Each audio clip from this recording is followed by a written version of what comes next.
Czy zdarza ci się poczuć nagły, ostry ucisk w klatce piersiowej, gdy ktoś podnosi głos, nawet jeśli nie ma to z tobą nic wspólnego? To fizyczna reakcja, która pojawia się, zanim zdążysz pomyśleć. Twój oddech się zacina, mięśnie się napinają i nagle zaczynasz skanować pomieszczenie w poszukiwaniu zagrożenia. To wyczerpujące, prawda? Dlaczego wspomnienie sprzed lat wciąż ma moc sprawiania, że czujesz się jak przestraszone dziecko? To pytanie, które wielu z nas nosi w milczeniu, zastanawiając się, dlaczego nie potrafimy po prostu puścić tych starych, automatycznych reakcji. Ale co jeśli ta reakcja wcale nie oznacza, że jesteś zepsuta czy przewrażliwiona? Pomyśl o Sarze, 30-letniej profesjonalistce, która wydaje się mieć wszystko poukładane. Jest mądra, zdolna i odnosi sukcesy. A jednak za każdym razem, gdy jej partner głośno wzdycha albo mówi ostrzejszym tonem, czuje przemożną potrzebę, by przepraszać. Zaczyna się tłumaczyć, próbując załagodzić napięcie, którego nawet nie stworzyła. Czuje głęboki, cichy lęk, że jest z natury zbyt wymagająca albo niewystarczająca i że jeśli nie będzie idealnie ugodowa, może stracić więź, na której jej najbardziej zależy. To wyczerpujący sposób życia, wieczne szykowanie się na cios, który być może nigdy nie nadejdzie. Dlaczego wciąż to sobie robi, nawet gdy wie, że nie musi? Często patrzymy na takie chwile jak na osobiste porażki. Mówimy sobie, że powinniśmy być silniejsi, pewniejsi siebie, mniej reaktywni. Ale to błędne spojrzenie.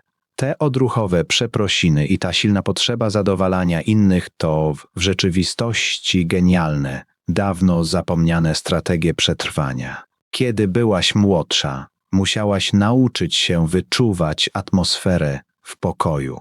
Musiałaś stać się ekspertką w wyczuwaniu, kiedy czyjś głos zaraz się podniesie, żeby zachować bezpieczeństwo. To nie był błąd. To było dokładnie to, co musiałaś robić, żeby przetrwać chaotyczne otoczenie. To utrzymywało cię w całości, gdy wszystko było nieprzewidywalne. Ale jest pewien haczyk. Twój mózg wciąż odtwarza ten sam scenariusz, mimo że otoczenie się zmieniło. To jak system alarmowy zablokowany na najwyższej czułości. Wykrywa podniesiony głos i natychmiast uruchamia te same mechanizmy obronne, których używałaś jako dziecko. To nie oznacza, że jesteś słaba. Twój układ nerwowy po prostu wykonuje swoją pracę, chroniąc cię, tyle że opiera się na nieaktualnych informacjach. Traktuje zwykłe nieporozumienie z partnerem jak poważne zagrożenie z przeszłości. Dlatego to wszystko wydaje się takie pilne i takie niemożliwe do zignorowania. Nie zawodzisz, po prostu powtarzasz wzorzec, który kiedyś ocalił ci życie. Chcę, żebyś wiedziała, że nie ma w tym żadnego wstydu. Nie jesteś przypadkiem klinicznym ani problemem do rozwiązania.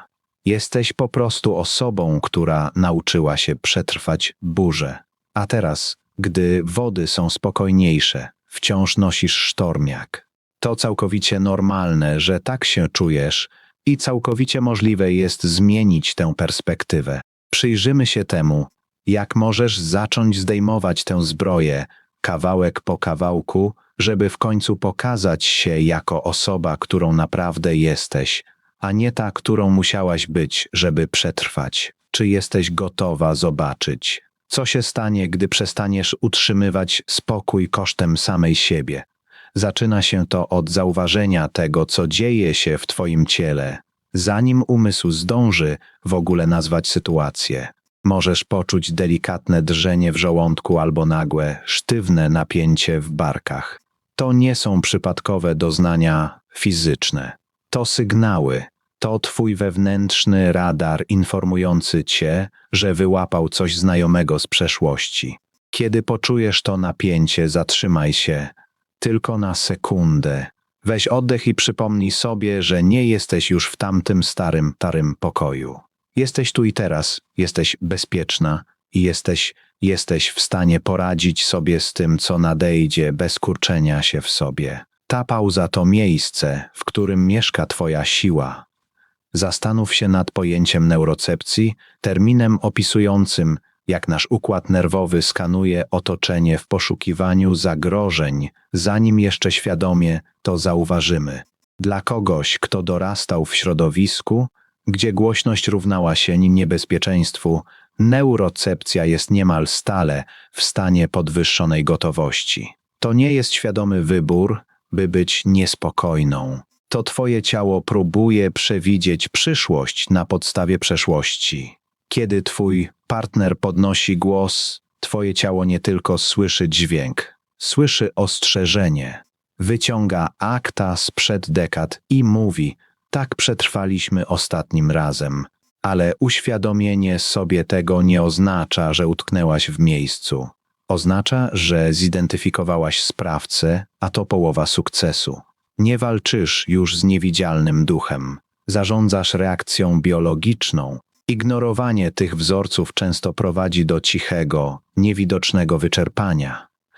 Poświęcasz tyle energii na przewidywanie potrzeb i nastrojów innych, że w końcu tracisz kontakt z własnymi.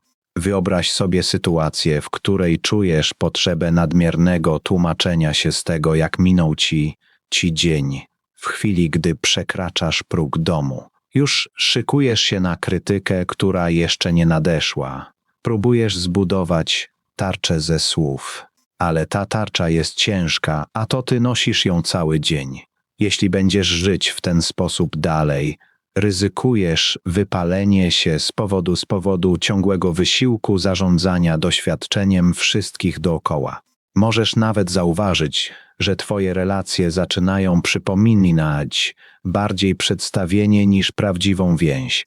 To samotny sposób życia, być otoczoną ludźmi, ale nigdy nie pozwolić im zobaczyć prawdziwej, nieosłoniętej siebie. Właściwie przeżywasz swoje dorosłe życie oczami tego przestraszonego dziecka, które musiało pozostać małe, żeby przetrwać.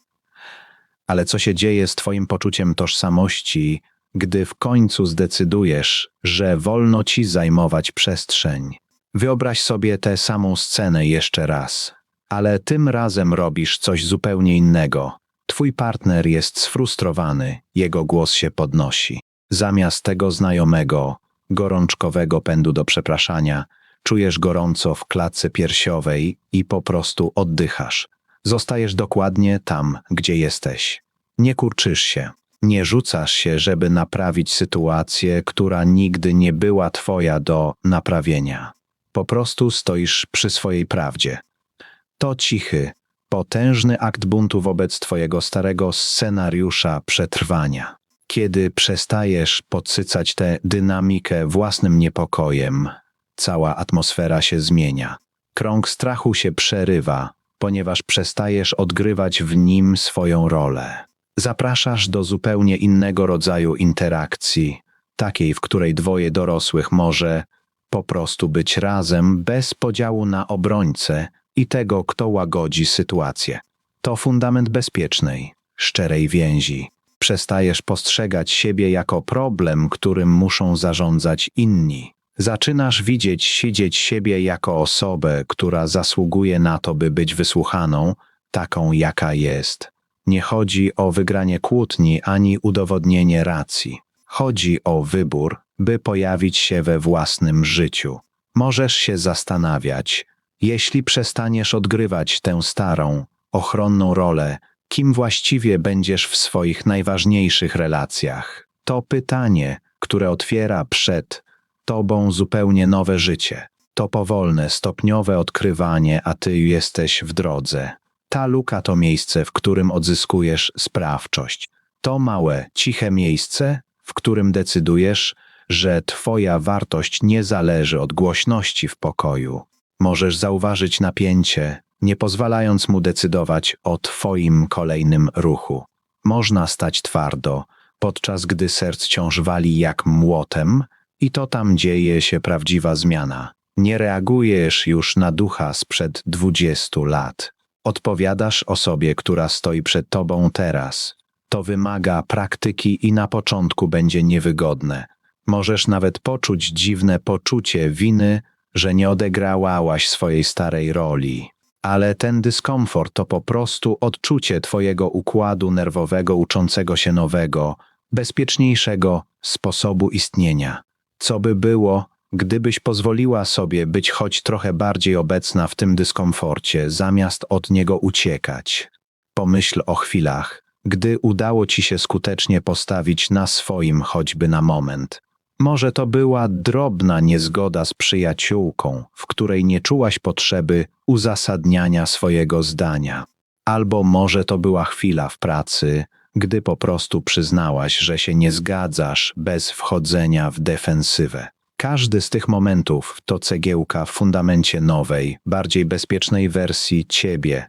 Budujesz nową wewnętrzną mapę. Taką, która nie jest zdefiniowana przez strach przed krzykiem, ale przez pewność, że potrafisz poradzić sobie z każdym głosem. To proces oduczania się i jest to jeden z najodważniejszych kroków, jakie możesz podjąć.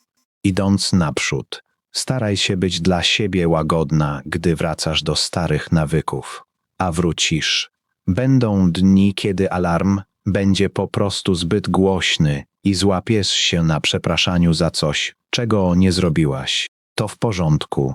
To nie porażka, to po prostu przypomnienie, że jesteś człowiekiem i wciąż się uczysz. Celem nie jest bycie idealną. Celem jest bycie odrobinę bardziej świadomą, odrobinę bardziej obecną i odrobinę delikatniejszą wobec osoby, którą byłaś, gdy najbardziej potrzebowałaś tej zbroi. Już nie tylko przeżywasz dzień. W końcu naprawdę zaczynasz łączyć się z sobą samą i z ludźmi, których kochasz. Zatrzymaj się na chwilę z tą myślą. Wykonałaś ciężką pracę, żeby przetrwać, a teraz masz szansę naprawdę żyć w teraźniejszości. Radzisz sobie znacznie lepiej, niż sama sobie na to pozwalasz. Bądź dla siebie tą łagodną, stabilną obecnością, na którą zawsze zasługiwałaś. Jesteś na dobrej drodze. Nie przyspieszaj tego procesu. Daj sobie przestrzeń, by rosnąć we własnym tempie i pamiętaj, że za każdym razem, gdy wybierasz oddech zamiast reakcji, odzyskujesz kawałek swojego życia. Robisz piękną pracę, po prostu poprzez to, że zauważasz. Nie przestawaj, jesteś na dobrej drodze.